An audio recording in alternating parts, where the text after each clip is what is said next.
This video is about how you can easily cut any hydraulic hose cheaply, especially those reinforced with wire.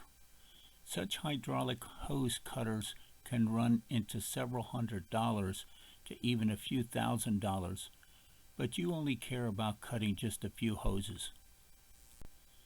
What you see is the back of my Altec bucket truck that sprung several leaks on its left side support valve body.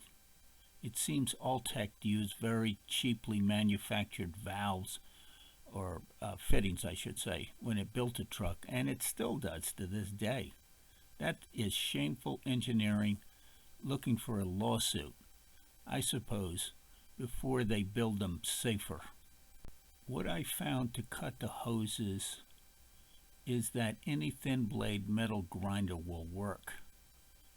I started with the RotoZip, which turned out to be terrible.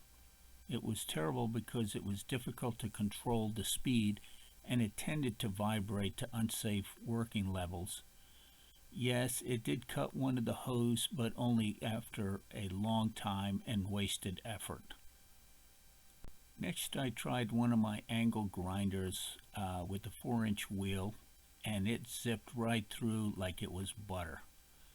Plus, it felt much safer with little or no vibration while cutting. I may have gotten this thing at Harbor Freight, I don't know, or Home Depot.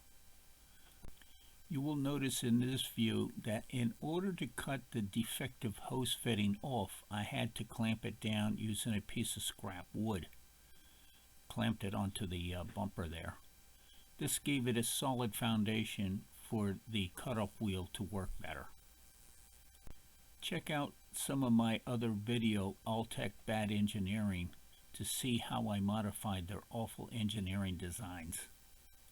Also check out my latest book, Presidential Treason of Three Stooges and NAVSEA, Waste, Fraud, and Abuses.